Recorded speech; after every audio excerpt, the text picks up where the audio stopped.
Hello guys learning allot ਤੇ ਤੁਹਾਡਾ ਸਵਾਗਤ ਆ। ਸੋ ਦੋਸਤੋ ਅੱਜ ਦਾ ਜਿਹੜਾ ਆਪਣਾ ਟੌਪਿਕ ਆ ਉਹ ਆਪਣੇ ਪਿੱਛੇ ਆਏ ਹੋਏ ਟੌਪਿਕ ਦੇ ਆਧਾਰ ਤੇ ਆ, ਜਿਹਦੇ ਵਿੱਚ ਆਪਾਂ ਨੇ ICT ਦੇ ਉੱਤੇ ਬੇਸਡ ਜੋ ਆਪਾਂ ਨੇ ਟੌਪਿਕ ਕੀਤਾ ਸੀ ਵਟ ਇਜ਼ ਇੰਟਰਨੈਟ। ਇੰਟਰਨੈਟ ਕੀ ਹੈ ਆਪਾਂ ਨੇ ਉਸ ਦੇ ਵਿੱਚ ਗੱਲ ਕਰੀ ਸੀ ਕਿ ਵੀ ਇੰਟਰਨੈਟ ਕੀ ਹੈ। ਸੋ ਉਸ ਦੇ ਵਿੱਚ ਡਿਫਰੈਂਸ ਤੌਰ ਤੇ ਕੁਝ ਟੂਲਸ ਬਾਰੇ ਗੱਲ ਕਰੀ ਸੀ, ਜਿਹੜੇ ਟੂਲਸ ਇੰਟਰਨੈਟ ਨੂੰ ਚਲਾਉਣ ਦੇ ਵਿੱਚ ਮਦਦ ਕਰਦੇ ਨੇਗੇ, ਕੁਝ ਸੌਫਟਵੇਅਰ ਮਦਦ ਕਰਦੇ ਨੇ। ਸੋ ਆਪਾਂ ਜਿਸ ਚੀਜ਼ ਬਾਰੇ ਗੱਲ ਕਰਨੀ ਆ ਉਹ ਟੂਲਸ ਨੇਗੇ, ਉਹ ਸੌਫਟਵੇਅਰ ਨੇਗੇ ਜਿਹੜੇ ਕਿ ਇੰਟਰਨੈਟ ਚਲਾਉਣ ਨੂੰ ਮਦਦ ਕਰਦੇ ਨੇ। ਸੋ ਚਲੋ ਆਪਾਂ ਜ਼ਿਆਦਾ ਗੱਲ ਨਾ ਕਰਦੇ ਹੋਏ ਅੱਗੇ ਸਟਾਰਟ ਕਰਦੇ ਹਾਂ। ਸੋ ਸਭ ਤੋਂ ਪਹਿਲਾਂ ਆਪਾਂ ਜਿਸ ਚੀਜ਼ ਬਾਰੇ ਗੱਲ ਕਰਨੀ ਆ ਉਹ ਹੈ ਬਰਾਊਜ਼ਰ। ਸੋ ਸਭ ਤੋਂ ਪਹਿਲਾਂ ਪੜ੍ਹਦੇ ਹਾਂ। A www browser is a software on your computer that allow accessing the World Wide Web. This include web pages, video and images. Many people will use web browsers today for access to the internet. ਹੁਣ ਕੀ ਕਿਹਾ ਗਿਆ, ਕਹਿੰਦਾ ਜਿਹੜਾ browser ਆ ਉਹ ਇੱਕ ਤਰ੍ਹਾਂ ਦਾ computer software ਆ ਜਿਹੜਾ ਕਿ ਤੁਹਾਨੂੰ ਵਰਲਡ ਵਾਈਡ ਵੈਬ ਆ, ਠੀਕ ਆ। ਜਦੋਂ ਤੁਸੀਂ ਵਰਲਡ ਵਾਈਡ ਵੈਬ ਨੂੰ ਓਪਨ ਕਰਦੇ ਚਲਾਉਂਦੇ ਹੋ ਤਾਂ ਉਸ ਨੂੰ ਚਲਾਉਣ ਦੀ ਆਗਿਆ ਦਿੰਦਾ ਗਾ। ਕੌਣ ਆਗਿਆ ਦਿੰਦਾ ਗਾ? ਉਹ ਇੱਕ ਸੌਫਟਵੇਅਰ। ਅਗਰ ਤੁਹਾਡੇ ਲੈਪਟਾਪ ਜਾਂ ਕੰਪਿਊਟਰ ਦੇ ਵਿੱਚ ਉਹ ਸੌਫਟਵੇਅਰ ਨਹੀਂ ਹੋਊਗਾ ਜਿਹੜਾ ਕਿ ਤੁਹਾਨੂੰ ਇੰਟਰਨੈਟ ਚਲਾਉਣ ਦੇ ਲਈ ਵਰਲਡ ਵਾਈਡ ਵੈਬ ਨੂੰ ਐਕਸੈਸ ਕਰਨ ਦੀ ਆਗਿਆ ਨਾ ਦੇਵੇ ਤਾਂ ਤੁਸੀਂ ਆਪਣਾ ਇੰਟਰਨੈਟ ਨਹੀਂ ਚਲਾ ਸਕਦੇ। ਸੋ ਅਗਰ ਮੈਂ ਸਿੰਪਲੀ ਤਰੀਕੇ ਨਾਲ ਤੁਹਾਨੂੰ ਕਹਾਂ ਬਰਾਊਜ਼ਰ ਹੁੰਦਾ ਕੀ ਆ, ਜਿਵੇਂ ਕਿ ਕ੍ਰੋਮ ਬਰਾਊਜ਼ਰ ਹੋ ਗਿਆ, ਫਾਇਰਫੌਕਸ ਬਰਾਊਜ਼ਰ ਹੋ ਗਿਆ, ਹੈ ਨਾ। ਇੱਦਾਂ ਦੇ ਬਰਾਊਜ਼ਰ ਹੁੰਦੇ ਆ ਨਾ ਜਿਹੜੇ ਕਿ ਤੁਹਾਨੂੰ ਕੰਪਿਊਟਰ ਚਲਾਉਣ ਨੂੰ ਹੈਲਪ ਕਰਦੇ ਨੇ। ਤੁਹਾਡੇ ਫੋਨ ਵਿੱਚ ਜਿਹੜੇ ਬਰਾਊਜ਼ਰ ਹੁੰਦੇ ਨੇ ਕਿ ਤੁਸੀਂ ਉਹਨਾਂ ਦੇ ਰਾਹੀਂ ਵਰਲਡ ਵਾਈਡ ਵੈਬ ਨੂੰ ਓਪਨ ਕਰ ਸਕਦੇ ਹੋ। ਸੋ ਇਹ ਇੱਕ ਤਰ੍ਹਾਂ ਦਾ ਸੌਫਟਵੇਅਰ ਹੁੰਦੇ ਨੇ ਕਿ ਜਿਹੜੇ ਕਿ ਤੁਹਾਨੂੰ ਉਸ ਚੀਜ਼ ਤੱਕ ਪਹੁੰਚਣ ਦੇ ਵਿੱਚ ਮਦਦ ਕਰਦੇ ਨੇ ਜਿਹੜੀ ਚੀਜ਼ ਤੱਕ ਤੁਸੀਂ ਪਹੁੰਚਣਾ। ਅਤੇ ਉਹ ਕਿਵੇਂ ਆ, ਜਿਵੇਂ ਕਿ ਵਰਲਡ ਵਾਈਡ ਵੈਬ ਤੱਕ ਤੁਸੀਂ ਪਹੁੰਚਣਾ ਤਾਂ ਤੁਸੀਂ ਸਭ ਤੋਂ ਪਹਿਲਾਂ ਤੁਹਾਡੇ ਫੋਨ ਦੇ ਵਿੱਚ ਜਾਂ ਤੁਹਾਡੇ ਲੈਪਟਾਪ ਦੇ ਵਿੱਚ ਬਰਾਊਜ਼ਰ ਦਾ ਹੋਣਾ ਜ਼ਰੂਰੀ ਆ। ਅਤੇ ਲੱਖਾਂ ਹੀ ਲੋਕ ਨੇ ਜਿਹੜੇ ਅੱਜ ਕੱਲ੍ਹ ਬਰਾਊਜ਼ਰ ਨੂੰ ਯੂਜ਼ ਕਰਦੇ ਨੇ ਕਿਹਦੇ ਲਈ? ਇੰਟਰਨੈਟ ਦੇ ਲਈ। ਸੋ ਇਹ ਨਹੀਂ ਹੈਗਾ ਅਗਰ ਕਿ ਤੁਹਾਡੇ ਫੋਨ ਦੇ ਵਿੱਚ ਜਾਂ ਤੁਹਾਡੇ ਲੈਪਟਾਪ ਦੇ ਵਿੱਚ ਜਾਂ ਤੁਹਾਡੇ ਕੋਲ ਇੰਟਰਨੈਟ ਨਹੀਂ ਹੈਗਾ, ਠੀਕ ਆ, ਉਹਦੀ ਸਰਵਿਸ ਨਹੀਂ ਹੈਗੀ ਤਾਂ ਤੁਸੀਂ ਬਰਾਊਜ਼ਰ ਦੇ ਰਾਹੀਂ ਨੈੱਟ ਨੂੰ ਚਲਾ ਸਕਦੇ ਨਹੀਂ। ਉਹਦੇ ਲਈ ਤੁਹਾਡੇ ਕੋਲ ਇੰਟਰਨੈਟ ਕਨੈਕਸ਼ਨ ਹੋਣਾ ਜ਼ਰੂਰੀ ਆ। ਸੋ ਸਿੰਪਲੀ ਤਰੀਕੇ ਨਾਲ ਜੇ ਆਪਾਂ ਗੱਲ ਕਰੀਏ, ਬਰਾਊਜ਼ਰ ਇੱਕ ਤਰ੍ਹਾਂ ਦਾ ਸੌਫਟਵੇਅਰ ਆ ਜਿਹੜਾ ਕਿ ਤੁਹਾਡੇ ਕੰਪਿਊਟਰ ਨੂੰ ਅਲਾਓ ਕਰਦਾ ਕਿ ਉਹ ਵਰਲਡ ਵਾਈਡ ਵੈਬ ਤੱਕ ਪਹੁੰਚ ਸਕੇ, ਉਹਨੂੰ ਐਕਸੈਸ ਕਰਨ ਦੀ ਆਗਿਆ ਦਿੰਦਾ ਗਾ। ਸੋ ਉਹ ਬਰਾਊਜ਼ਰ ਕਿਹੜੇ ਨੇ ਉਹ ਤੁਹਾਨੂੰ ਦੱਸ ਚੁੱਕੇ ਹਾਂ।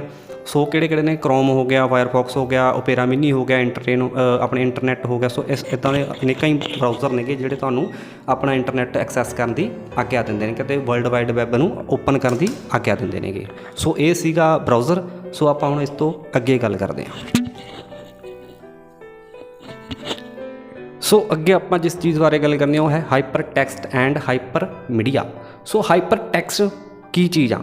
Hypertext is text which contains links to other text। ਮਤਲਬ ਉਹ ਲਿੰਕਸ, ਉਹ ਟੈਕਸਟ ਜਿਹੜੇ ਕਿ ਤੁਹਾਨੂੰ ਇੱਕ ਲਿੰਕਸ ਦੇ ਰਾਹੀਂ ਦੂਸਰੇ ਲਿੰਕ ਤੱਕ ਲੈ ਕੇ ਜਾਂਦੇ ਨੇਗੇ। ਸੋ ਮੈਂ ਤੁਹਾਨੂੰ ਸਿੰਪਲੀ ਤਰੀਕੇ ਨਾਲ ਦੱਸਦਾ। ਤੁਸੀਂ ਕਈ ਇੱਦਾਂ ਦੇ ਟੈਕਸਟ ਦੇਖੇ ਹੋਣਗੇ ਜਿਨ੍ਹਾਂ ਨੂੰ ਅੰਡਰਲਾਈਨ ਕੀਤਾ ਹੁੰਦਾ, ਬਲਿਊ ਕਲਰ ਦੇ ਵਰਡ ਹੁੰਦੇ ਨੇਗੇ ਜਿਨ੍ਹਾਂ ਨੂੰ ਅੰਡਰਲਾਈਨ ਕੀਤਾ ਹੁੰਦਾ, ਠੀਕ ਆ। ਅਤੇ ਜਦੋਂ ਤੁਸੀਂ ਉਸ ਬਲਿਊ ਕਲਰ ਦੇ ਵਰਡ ਦੇ ਉੱਤੇ ਜਾ ਕੇ ਕਲਿੱਕ ਕਰਦੇ ਹੋ ਤਾਂ ਤੁਹਾਨੂੰ ਉਹ ਕੁਛ ਅਜਿਹੀ ਸਮੱਗਰੀ ਤੱਕ ਲੈ ਕੇ ਜਾਂਦੇ ਨੇਗੇ ਜਿੱਥੇ ਤੁਸੀਂ ਅਗਰ ਨਹੀਂ ਵੀ ਜਾਣਾ ਚਾਹੁੰਦੇ ਹੁੰਦੇ ਤਾਂ ਤੁਹਾਨੂੰ ਉਸ ਚੀਜ਼ ਤੱਕ ਉਹ ਲੈ ਕੇ ਜਾਂਦੇ ਨੇਗੇ। ਸੋ ਉਹ ਇੱਕ ਤਰ੍ਹਾਂ ਦੇ ਵਰਡ ਹੁੰਦੇ ਨੇਗੇ ਜਿਨ੍ਹਾਂ ਨੂੰ ਅੰਡਰਲਾਈਨ ਕੀਤਾ ਜਾਂਦਾ ਗਾ, ਜਿਹੜੇ ਕਿ ਤੁਹਾਨੂੰ ਇੱਕ ਲਿੰਕ ਤੋਂ ਦੂਸਰੇ ਲਿੰਕ ਤੱਕ ਲੈ ਕੇ ਜਾਂਦੇ ਨੇਗੇ। ਸੋ ਉਸ ਚੀਜ਼ ਨੂੰ ਹਾਈਪਰ ਟੈਕਸਟ ਵਰਡ ਕਿਹਾ ਜਾਂਦਾ ਗਾ। ਸੋ ਇਹ ਟੈਕਸਟ ਦੀ ਫੋਰਮ ਵਿੱਚ ਹੁੰਦੇ ਨੇਗੇ, ਠੀਕ ਆ। ਸੋ ਇਹਦੇ ਵਿੱਚ ਮਤਲਬ ਇਹ ਨਹੀਂ ਹੈਗਾ ਵੀ ਵੀਡੀਓਜ਼ ਵਗੈਰਾ ਜਾਂ ਇਨਫੋਰਮੇਸ਼ਨਸ ਕੰਮ ਕਰਦੀਆਂ ਨੇ, ਉਹ ਸਿਰਫ ਟੈਕਸਟ ਦੇ ਫੋਰਮ ਵਿੱਚ ਹੁੰਦੇ ਨੇਗੇ। ਸੋ ਇਹ ਜਿਹੜਾ ਵਰਡ ਸੀਗਾ ਹਾਈਪਰ ਟੈਕਸਟ, ਇਹ ਦਿੱਤਾ ਸੀਗਾ ਟੈਡ ਨੈਲਸਨ ਨੇ, ਠੀਕ ਆ, 1965 ਦੇ ਵਿੱਚ। ਸੋ ਅਗਰ ਤੁਹਾਨੂੰ ਹਲੇ ਵੀ ਸਮਝ ਨਹੀਂ ਆਇਆ ਤਾਂ ਮੈਂ ਤੁਹਾਨੂੰ ਅੱਗੇ ਇੱਕ ਡੈਫੀਨੇਸ਼ਨ ਦਿੰਦਾ। ਅੱਗੇ definition, the definition of the hypertext is a word of words that contain a link to a website. ਮਤਲਬ ਇਸ ਤਰ੍ਹਾਂ ਦੇ ਵਰਡ ਜਿਹੜੇ ਕਿ ਇੱਕ ਵੈਬ ਨਾਲ ਜੁੜੇ ਹੁੰਦੇ ਨੇਗੇ, ਜਿਹੜੇ ਕਿ ਤੁਹਾਨੂੰ ਇੱਕ ਵੈਬਸਾਈਟ ਦੇ ਉੱਤੇ ਲੈ ਕੇ ਜਾਂਦੇ ਨੇਗੇ। ਫੋਰ ਐਗਜ਼ਾਮਪਲ ਫੇਸਬੁੱਕ ਹੋ ਗਿਆ, ਠੀਕ ਆ। ਹੁਣ ਫੇਸਬੁੱਕ ਦਾ ਇੱਕ ਤਰ੍ਹਾਂ ਦਾ ਵਰਡ ਆ ਫੇਸਬੁੱਕ, ਬਟ ਜਦੋਂ ਤੁਸੀਂ ਉਹਨੂੰ ਕਲਿੱਕ ਕਰਦੇ ਹੋ ਤਾਂ ਉਹ ਤੁਹਾਨੂੰ ਇੱਕ ਫੇਸਬੁੱਕ ਪੇਜ ਦੇ ਉੱਤੇ ਲੈ ਕੇ ਜਾਂਦੇ ਨੇਗੇ। ਸੋ ਇਸ ਤਰੀਕੇ ਨਾਲ ਇੱਕ ਵਰਡ ਜਿਹੜੇ ਤੁਹਾਨੂੰ ਇੱਕ ਲਿੰਕ ਰਾਹੀਂ ਦੂਸਰੇ ਲਿੰਕ ਤੱਕ ਲੈ ਕੇ ਜਾਂਦੇ ਨੇਗੇ, ਜਿਹੜੇ ਇੱਕ ਦੂਸਰੇ ਨੂੰ ਜੋੜਦੇ ਨੇਗੇ। ਸੋ ਉਸ ਚੀਜ਼ ਨੂੰ ਹਾਈਪਰ ਟੈਕਸਟ ਕਿਹਾ ਜਾਂਦਾ ਹੈਗਾ। ਸੋ ਹਾਈਪਰ ਮੀਡੀਆ ਕੀ ਚੀਜ਼ ਆ? Hypermedia is a term used for hypertext which is not concentrated to be text. It can include graphic, video and sound. ਕਹਿਣ ਦਾ ਮਤਲਬ ਹਾਈਪਰ ਮੀਡੀਆ ਇੱਕ ਤਰ੍ਹਾਂ ਦਾ ਉਹ ਚੀਜ਼ ਆ ਜਿਹਦੇ ਵਿੱਚ ਇਕੱਲੇ ਹਾਈਪਰ ਟੈਕਸਟ ਹੀ ਨਹੀਂ ਹੁੰਦੇ, ਬਲਕਿ ਉਹਦੇ ਵਿੱਚ ਇਸ ਤੋਂ ਇਲਾਵਾ ਕੁਛ ਇਸ ਤਰ੍ਹਾਂ ਦੇ ਲਿੰਕਸ ਹੁੰਦੇ ਨੇ ਕਿ ਜਿਹਦੇ ਵਿੱਚ ਗ੍ਰਾਫਿਕ, ਵੀਡੀਓਜ਼, ਸਾਊਂਡ ਵੀ ਆ ਜਾਂਦੇ ਨੇ, ਠੀਕ ਆ। ਸੋ ਜਿਹਦੇ ਵਿੱਚ ਗ੍ਰਾਫਿਕ ਕੰਮ ਕਰਦਾ, ਵੀਡੀਓ ਕੰਮ ਕਰਦੀ ਆ, ਸਾਊਂਡ ਕੰਮ ਕਰਦਾ, ਉਸ ਚੀਜ਼ ਨੂੰ ਹਾਈਪਰ ਮੀਡੀਆ ਕਿਹਾ ਜਾਂਦਾ ਹੈ। ਸੋ ਅੱਗੇ ਆਪਾਂ ਗੱਲ ਕਰਨੀ ਆ HTTP, hyper text transport protocol. HTTP is the protocol used to hypertext or hypermedia documents. HTTP is the protocol used to hypertext or hypermedia documents. The hypertext transport protocol is an application level protocol for distributed collaborative hypermedia information system. Basically, HTTP is a TCP/IP based communication protocol that is used to be deliver data, files, image files, query result etc on the world wide web. ਸੋ ਇੱਥੇ ਕੀ ਕਿਹਾ ਕਿ ਜਿਹੜੇ world wide web ਦੇ ਉੱਤੇ hyper text ਅਤੇ hyper media ਦੇ documents ਹੁੰਦੇ ਨੇਗੇ, ਠੀਕ ਆ, ਉਹਨਾਂ ਨੂੰ ਜਦੋਂ ਆਪਾਂ ਟਰਾਂਸਫਰ ਕਰਦੇ ਹਾਂ, ਆਦਾਨ ਪ੍ਰਦਾਨ ਕਰਦੇ ਹਾਂ, ਤਾਂ ਉਹਦੇ ਲਈ ਕੁਝ ਨਿਯਮ ਹੁੰਦੇ ਨੇਗੇ ਆ, ਜਿਸ ਨੂੰ ਕਿ HTTP ਕਿਹਾ ਜਾਂਦਾ। ਤੁਸੀਂ ਕਈ ਵਾਰੀ ਦੇਖਿਆ ਹੋਊਗਾ ਜਦੋਂ ਤੁਸੀਂ ਵਰਲਡ ਵਾਈਡ ਵੈਬ ਦੇ ਵਿੱਚ ਜਾ ਕੇ ਤੁਸੀਂ ਕੋਈ ਵੀ ਚੀਜ਼ ਸਰਚ ਮਾਰਦੇ ਤਾਂ ਉਹਦੇ ਅੱਗੇ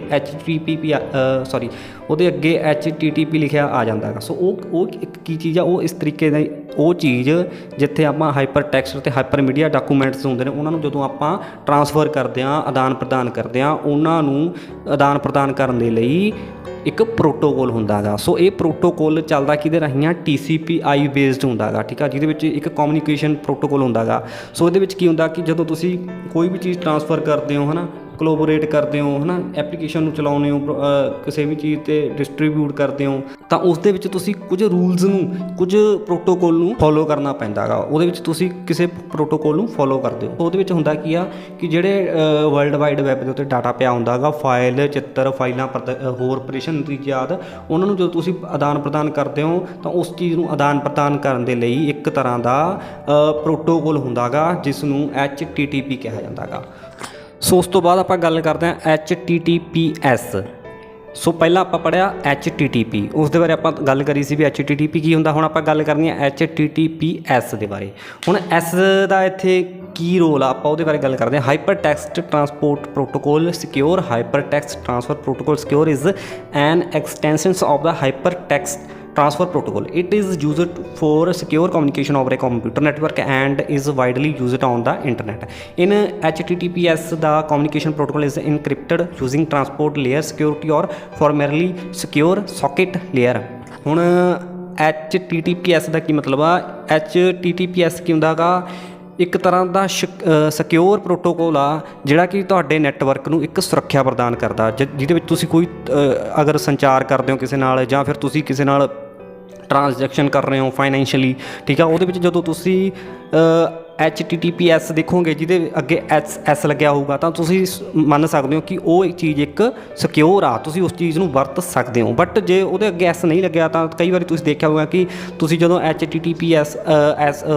HTTP ਦੇ ਰਾਹੀਂ ਕੋਈ ਕੰਮ ਕਰਦੇ ਹੋ ਤਾਂ ਕਈ ਵਾਰੀ ਹੋਰ ਫਾਈਲਾਂ ਆ ਕੇ ਤੁਹਾਡੇ ਕੰਪਿਊਟਰ ਵਿੱਚ ਡਾਊਨਲੋਡ ਹੋ ਜਾਂਦੀਆਂ ਨੇਗੀਆਂ, ਤਾਂ ਉਹ ਕਈ ਵਾਰੀ ਕੀ ਹੁੰਦਾ ਕਿ ਉਹਦੇ ਨਾਲ ਤੁਹਾਡੇ ਕੰਪਿਊਟਰ ਨੂੰ, ਲੈਪਟਾਪ ਨੂੰ ਨੁਕਸਾਨ ਵੀ ਪਹੁੰਚ ਸਕਦਾ। ਸੋ ਜਦੋਂ HTTPS ਹੋਊਗਾ ਤਾਂ ਤੁਸੀਂ ਇਹ ਸਮਝ ਸਕਦੇ ਹੋ ਵੀ ਹਾਂ ਉਹ ਚੀਜ਼ ਸਿਕਿਉਰ ਆ, ਉਹ ਚੀਜ਼ ਤੁਹਾਡੇ ਕੰਪਿਊਟਰ ਨੂੰ, ਤੁਹਾਡੇ ਨੈਟਵਰਕ ਨੂੰ, ਤੁਹਾਡੇ ਸੰਚਾਰ ਪ੍ਰਕਿਰਿਆ ਨੂੰ, ਜਾਂ ਤੁਸੀਂ ਟਰਾਂਸਫਰ ਕਰਦੇ ਹੋ ਕੋਈ ਚੀਜ਼, ਜਾਂ ਤੁਸੀਂ ਟ੍ਰਾਂਜੈਕਸ਼ਨ ਕਰ ਰਹੇ ਹੋ, ਉਸ ਚੀਜ਼ ਨੂੰ ਉਹ ਇੱਕ ਤਰ੍ਹਾਂ ਦਾ ਸਿਕਿਉਰਿਟੀ ਦਿੰਦੀ ਆ, ਸਿਕਿਉਰ ਕਰਦੀ ਆ ਵੀ ਹਾਂ ਉਹ ਚੀਜ਼ ਇੱਕ ਸਿਕਿਉਰ ਆ। ਸੋ ਮੰਨ ਲਓ ਜਿਵੇਂ ਕਿ ਤੁਸੀਂ ਕਿਸੇ ਨਾਲ ਕੋਈ ਸੰਚਾਰ ਪ੍ਰਕਿਰਿਆ ਕਰ ਰਹੇ ਹੋ ਨਾ, ਤਾਂ ਤੁਸੀਂ ਉਹਦੇ ਵਿੱਚ ਇਹ ਸੋਚਦੇ ਹੋ ਵੀ ਹਾਂ ਇਹ ਆਪਣੀ ਜਿਹੜੀ ਸੰਚਾਰ ਪ੍ਰਕਿਰਿਆ ਉਹ ਸਿਕਿਉਰ ਨਹੀਂ ਹੈਗੀ। ਬਟ ਜੇ ਉਸ ਜਗ੍ਹਾ 'ਤੇ HTTPS ਹੋਊਗਾ ਤਾਂ ਤੁਸੀਂ ਮੰਨ ਸਕਦੇ ਹੋ ਵੀ ਉਹ ਪ੍ਰਕਿਰਿਆ, ਉਹ ਚੀਜ਼ ਸਿਕਿਉਰ ਆ, ਉਹ ਚੀਜ਼ ਕਿਸੇ ਹੋਰ ਲਈ ਨਹੀਂ, ਸੋ ਉਹ ਚੀਜ਼ ਕਿਸੇ ਹੋਰ ਕੋਲ ਨਹੀਂ ਜਾਵੇਗੀ। ਸੋ ਇਹ ਇੱਕ ਤਰ੍ਹਾਂ ਦੀ ਟਰਾਂਸਪੋਰਟ ਲੇਅਰ ਅਤੇ ਸਿਕਿਉਰਿਟੀ ਜਾਂ ਸਿਕਿਉਰ ਸੌਫਟ ਲੇਅਰ ਹੁੰਦੀ ਆ, ਜਿਹਦੀ ਵਰਤੋਂ ਕਰਕੇ ਆਪਾਂ ਇਨਕ੍ਰਿਪਟ ਕਰਦੇ ਹਾਂ ਕਿਸੇ ਚੀਜ਼ ਨੂੰ, ਅਤੇ ਜਿਹਦੇ ਰਾਹੀਂ ਆਪਾਂ ਆਪਣੀਆਂ ਜਿਹੜੀਆਂ ਡਾਕੂਮੈਂਟਸ ਹੁੰਦੇ ਨੇਗੇ, ਜਾਂ ਆਪਣੇ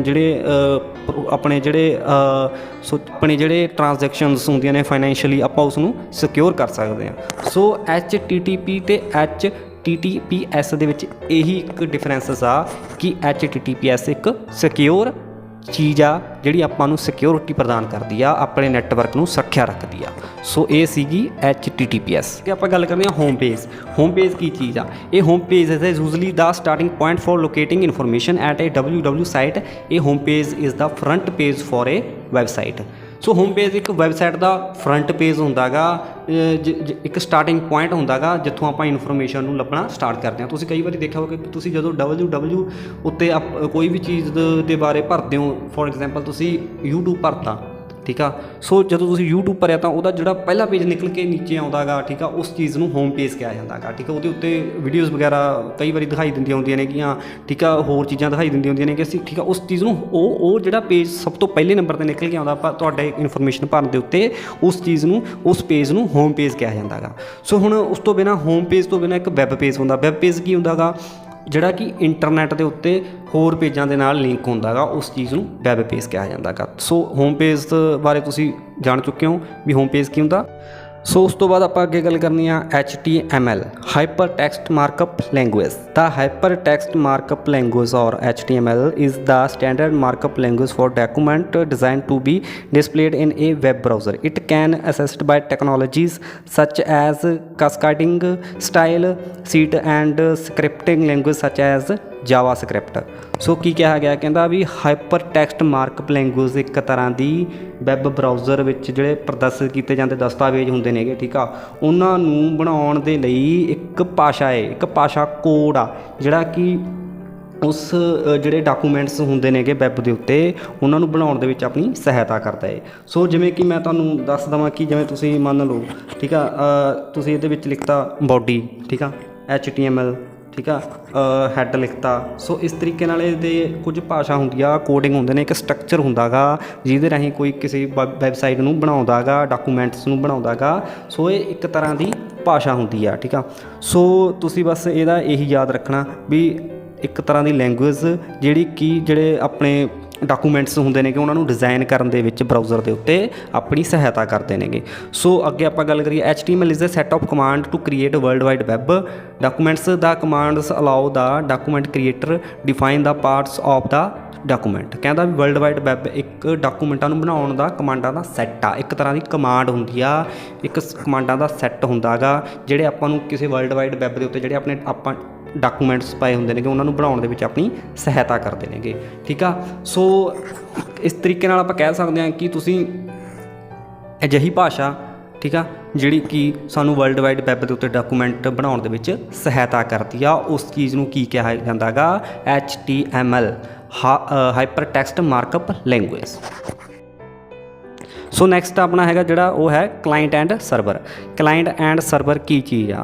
ਸੋ ਇਸ ਚੀਜ਼ ਨੂੰ ਐਕਸਪਲੇਨ ਕਰਨ ਤੋਂ ਪਹਿਲਾਂ ਆਪਾਂ ਪੜ੍ਹਦੇ ਹਾਂ। Client server model is a distributed application structure that partition task or workload between the providers of a resource or service called servers and service requesters called client. ਹੁਣ ਤੁਹਾਨੂੰ ਮੈਂ ਸਭ ਤੋਂ ਸਿੰਪਲ ਤਰੀਕੇ ਨਾਲ ਦੱਸਦਾ ਵੀ ਕਲਾਇੰਟ ਉਹ ਜਿਹੜਾ ਕਿਸੇ ਚੀਜ਼ ਨੂੰ ਸਰਚ ਕਰ ਰਿਹਾ, ਜਿਵੇਂ ਕਿ ਮੈਨੂੰ ਕੋਈ ਚੀਜ਼ ਚਾਹੀਦੀ ਹੈ ਨਾ, ਅਤੇ ਸਰਵਰ ਉਹ ਜਿਹੜਾ ਤੁਹਾਨੂੰ ਉਹ ਚੀਜ਼ ਪ੍ਰੋਵਾਈਡ ਕਰਵਾ ਰਿਹਾ। ਸੋ ਹੁਣ ਡਿਫਰੈਂਟ ਤਰ੍ਹਾਂ ਦੇ ਸਰਵਰ ਹੁੰਦੇ ਨੇ ਕਿ ਜਿਹੜੇ ਆਪਾਂ ਨੂੰ ਆਪਣੇ ਰਿਲੇਟਡ ਜਿਹੜੀ ਆਪਣੀ ਸਮੱਗਰੀ ਹੁੰਦੀ ਆ ਆਪਣੇ ਤੱਕ ਪਹੁੰਚਾਉਂਦੀ ਆ। ਕਈ ਵਾਰੀ ਆਪਾਂ ਕਹਿੰਦੇ ਨਹੀਂ ਹੁੰਦੇ ਵੀ ਸਾਡਾ ਏਰੀਆ ਦਾ ਸਰਵਰ ਡਾਊਨ ਆ, ਸਾਨੂੰ ਇਹ ਚੀਜ਼ ਸਾਡੇ ਪੇਜ ਖੁੱਲ੍ਹ ਨਹੀਂ ਰਿਹਾ, ਹੈ ਨਾ। ਉਹ ਚੀਜ਼ ਇੱਕ ਸਰਵਰ ਹੁੰਦੀ ਹੈ ਜਿਹੜੀ ਆਪਾਂ ਨੂੰ ਕੋਈ ਚੀਜ਼ ਪ੍ਰਦਾਨ ਕਰਦੀ ਆ, ਠੀਕ ਆ। ਸੋ ਜਿਹੜਾ ਉਸ ਚੀਜ਼ ਨੂੰ ਲੱਭ ਰਿਹਾ, ਦੇਖ ਰਿਹਾ, ਉਸ ਨੂੰ ਕਲਾਇੰਟ ਕਿਹਾ ਜਾਂਦਾ ਹੈ। ਜਿਵੇਂ ਕਿ ਤੁਸੀਂ ਮੇਰੀ ਵੀਡੀਓਜ਼ ਦੇਖ ਰਹੇ ਹੋ ਤਾਂ ਤੁਸੀਂ ਇੱਕ ਤਰ੍ਹਾਂ ਦੇ ਕਲਾਇੰਟ ਹੋਏ, ਹੈ ਨਾ। ਤੁਸੀਂ ਉਸ ਚੀਜ਼ ਨੂੰ ਸਰਚ ਮਾਰ ਰਹੇ ਹੋ ਅਤੇ ਜਿਹੜੀ ਚੀਜ਼ ਤੁਹਾਨੂੰ ਪ੍ਰੋਵਾਈਡ ਕਰਵਾ ਰਹੀ ਆ ਉਹ ਇੱਕ ਸਰਵਰ ਪ੍ਰੋਵਾਈਡ ਕਰਵਾ ਰਹੀ ਹੈ, ਜਿਹਦੇ ਰਾਹੀਂ ਤੁਸੀਂ ਇਹ ਚੀਜ਼ ਸਾਰਾ ਕੁਝ ਦੇਖ ਰਹੇ ਹੋ। ਸੋ ਸਿੰਪਲ ਤਰੀਕੇ ਨਾਲ ਮੈਂ ਤੁਹਾਨੂੰ ਕਹਿ ਸਕਦਾ ਵੀ ਕਲਾਇੰਟ ਐਂਡ ਸਰਵਰ ਬਿਲਕੁਲ ਉਸ ਤਰ੍ਹਾਂ ਹੁੰਦਾ ਗਾ ਜਿਵੇਂ ਇੱਕ ਦੁਕਾਨ ਦੇ ਉੱਤੇ ਕੋਈ ਗਾਹਕ ਹੁੰਦਾ ਅਤੇ ਇੱਕ ਵੇਚਣ ਵਾਲਾ ਹੁੰਦਾ, ਹੈ ਨਾ। ਜਦੋਂ ਤੁਸੀਂ ਕਿਸੇ ਕੋਲ ਜਾ ਕੇ ਕੋਈ ਚੀਜ਼ ਖਰੀਦਦੇ ਹੋ ਤਾਂ ਉਹ ਚੀਜ਼ ਦਾ ਜਿਹੜਾ ਕੰਮ ਹੁੰਦਾ ਉਹ ਹੁੰਦਾ ਗਾ ਕਲਾਇੰਟ ਐਂਡ ਸਰਵਰ ਵਾਲਾ ਹੁੰਦਾ ਗਾ। ਇੱਕ ਸਰਵਿਸ ਜਿਹੜਾ ਤੁਹਾਨੂੰ ਦੇ ਰਿਹਾ ਉਹ ਸਰਵਰ ਹੋ ਗਿਆ। ਸੋ ਇੱਕ ਕਲਾਇੰਟ ਜਿਹੜਾ ਉਸ ਚੀਜ਼ ਜਾ ਕੇ ਲੈ ਰਿਹਾ, ਸੋ ਉਸ ਚੀਜ਼ ਨੂੰ ਕੀ ਕਿਹਾ ਜਾਂਦਾ? Client and server. ਸੋ ਦੋਸਤੋ ਇਹ ਸੀ ਆਪਣਾ ਇੱਕ ਲੈਸਨ। ਸੋ ਅੱਜ ਇਹ ਆਪਣਾ ਲੈਸਨ ਪੂਰਾ ਹੋ ਗਿਆ। ਸੋ ਇਸ ਤੋਂ ਬਿਨਾਂ ਬਸ ਆਪਣੀ ਟਾਈਪਸ ਆਫ ਇੰਟਰਨੈਟ ਰਹਿ ਗਈ। ਸੋ ਉਹ ਆਪਾਂ ਕੱਲ੍ਹ ਨੂੰ ਜਾਂ ਪਰਸੋਂ ਨੂੰ ਮੈਂ ਤੁਹਾਨੂੰ ਪ੍ਰੋਵਾਈਡ ਕਰਵਾ ਦੂੰਗਾ। ਸੋ ਦੋਸਤੋ ਅਗਰ ਤੁਹਾਨੂੰ ਮੇਰਾ ਲੈਸਨ ਪਸੰਦ ਆਇਆ ਤਾਂ ਪਲੀਜ਼ ਮੇਰੇ ਚੈਨਲ ਨੂੰ ਸਬਸਕ੍ਰਾਈਬ ਜ਼ਰੂਰ ਕਰੋ ਅਤੇ ਕਮੈਂਟ ਕਰਕੇ ਮੈਨੂੰ ਜ਼ਰੂਰ ਦੱਸਿਆ ਕਰੋ। ਸੋ ਅੱਗੇ ਤੋਂ ਅੱਗੇ ਜੋ ਮੈਂ ਤੁਹਾਡੇ ਕੋਲ ਆਪਣਾ ਲੈਸਨ ਲੈ ਕੇ ਆਵਾਂ। ਸੋ ਆਪਾਂ ਮਿਲਦੇ ਹਾਂ ਫਿਰ ਨੈਕਸਟ ਵੀਡੀਓ ਵਿੱਚ। ਧੰਨਵਾਦ।